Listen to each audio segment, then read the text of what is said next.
Hello, this is David Hurst. Well, during this period of isolation, when the low light is closed, we all probably more than ever realise what a fabulous asset the Low Light Heritage Centre is. But how many people know of its many geysers over the centuries, as well of course as being a lighthouse to guide ships into the Tyne safely? Well, this is a short talk written by Old Low Light volunteer and local historian Mike Coates, which tells us a little bit more about the history of the Old Low Light.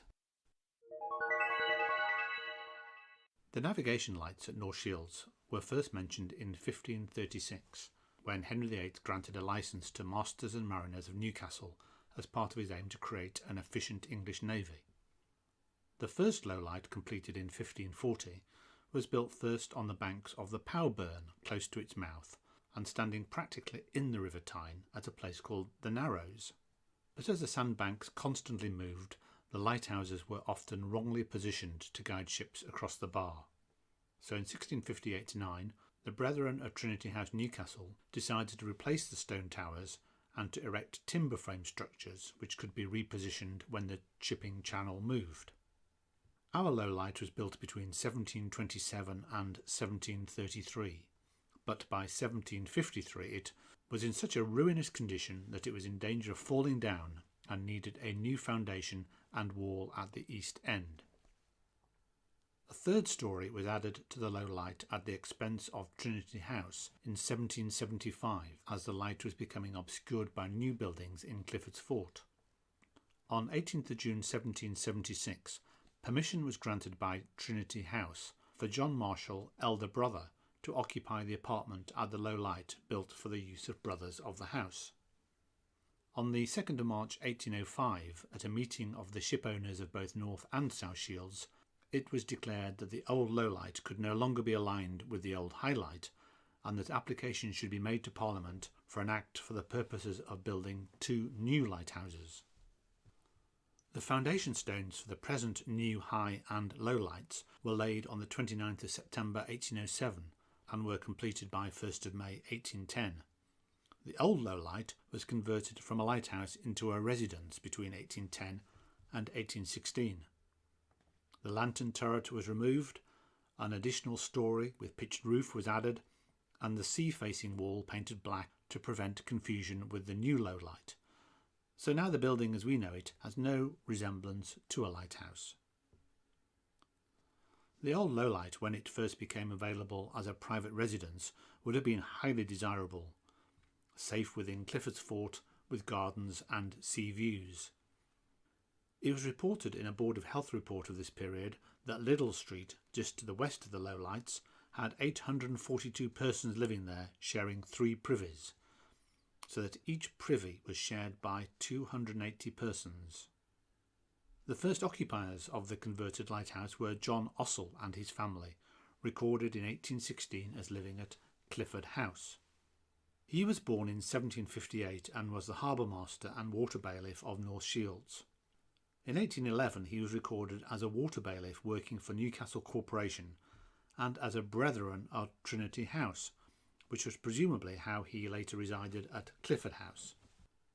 He had become a very wealthy gentleman, and when he died in 1827 he left his entire estate to his wife, including his pleasure boat moored nearby. This was put up for sale in 1828, and the advertisement read, "The yacht, called the Fancy, a cutter rigged, is about 36.5 feet in length, fashioned in the most substantial manner with convenient cabins, containing bed accommodation for a large party. She is abundantly furnished with all kinds of suitable stores, and is a safe and swift sailing vessel, will be found well worth the attention of any gentleman fond of marine excursions." In January 1830, an advert was placed in the Newcastle Courant stating, "To be let, and may be entered upon May the 1st, 1830, the Old Low Lighthouse, North Shields, at present occupied by Miss Ossel. For particulars, inquire at the Trinity House, Newcastle." Then, in the Trinity House minutes of 6th of September 1830, it was ordered that the Old Low Lighthouse should become an almshouse. It should be divided into 4 houses, and be offered to 4 respectable masters or retired masters or ship owners who were free of this corporation.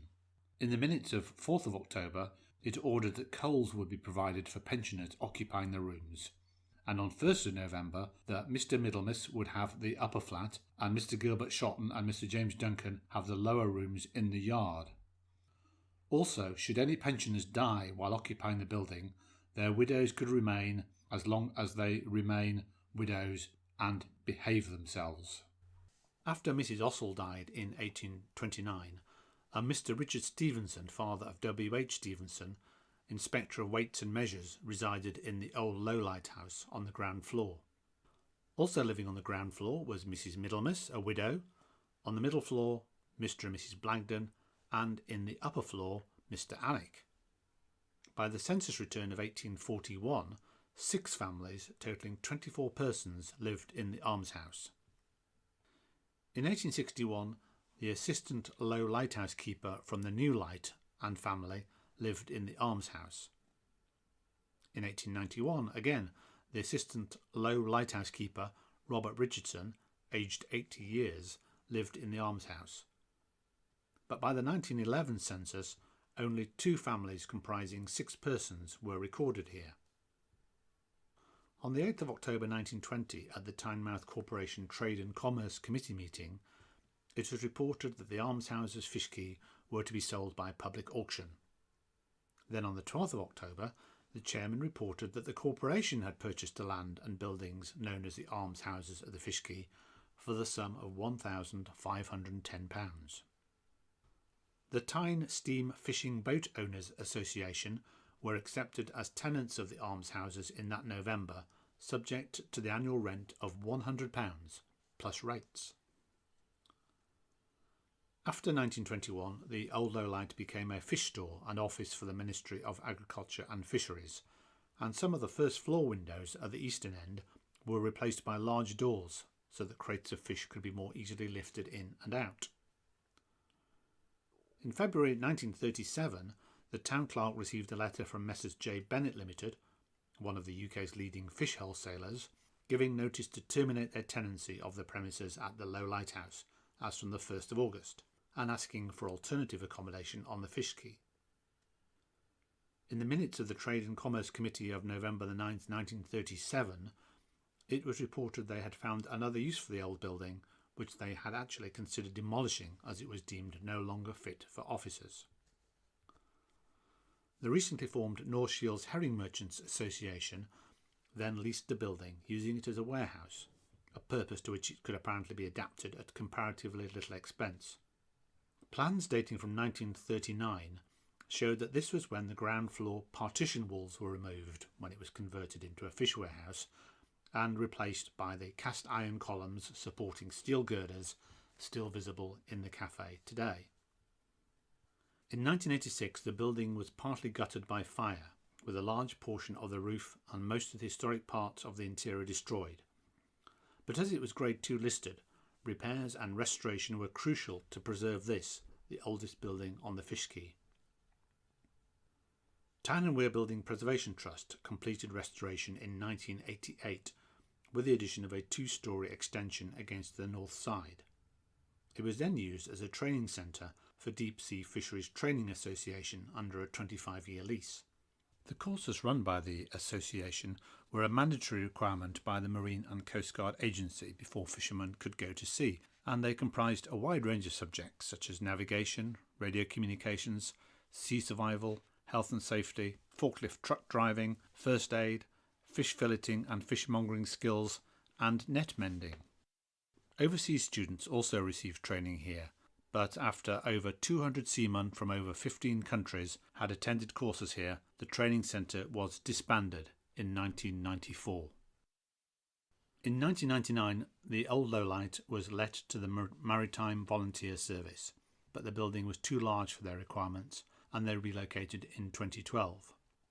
In 2001, North Tyneside Council had engaged Urban Development Consultancy, and together they produced the regeneration strategy for the Fish Quay. Key statements in the regeneration strategy were: there is a need to bring historical buildings back into use, and It is important that the new Fish Quay draws upon the benefits of its rich heritage and identity. Among the strategy's proposals was to create a heritage centre for the Fish Quay. A local community group, Fish, or folk interested in Shields Harbour, had formed in 2001, and they'd incorporated a heritage centre onto their wish list. In 2010, committee members began actively seeking possible premises and approached North Tyneside Council for guidance. At that time, with the 25-year lease nearing expiry, North Tyneside Council commissioned a conservation statement to determine the significance of the old lowlight as a heritage asset. When the 25-year sublease to the Volunteer Maritime Service expired in 2012, the old lowlight reverted to the Tyne and Weir Buildings Preservation Trust for the remainder of the 99-year term lease. Once again, this Grade 2 listed building was in a very poor state, so once again Tyne and Weir Building Preservation Trust renovated the building, using funding from their own resources, from the Townscape Heritage Initiative and from North Tyneside Council. The north side extension was raised to accommodate a lift, a repositioned staircase and a balcony that affords spectacular views of the river mouth and which visitors love. The lift, accessible entrances and toilets make visits pleasant for those who are less able. North Tyneside Council assisted the Net in their successful application for a Coastal Communities Fund grant to pay for fitting out the building as a heritage centre, and worked closely with the trustees and local groups to make sure it was as they wanted it. The trustees appointed a manager, deputy manager and caretaker to run the project day to day, and then began recruiting a large volunteer force to work alongside them. A group of local folk who desired a heritage centre that would tell the whole story of North Shields found the old lowlight a perfect location. With the other 3 former lighthouses, now private residences, the old lowlight finally opened its doors for visitors in October 2014 as a registered charity, the Net, with a cafe, shop and top floor venue for hire. The middle floor, the Heritage Gallery, was later furnished and the whole building was eventually opened at the end of March 2015. I hope you found this talk interesting, and if you'd like to learn more about the history of the lowlight, then a much fuller history can be found in Mike Coates' book Clifford's Fort, The Lowlights and Highlights.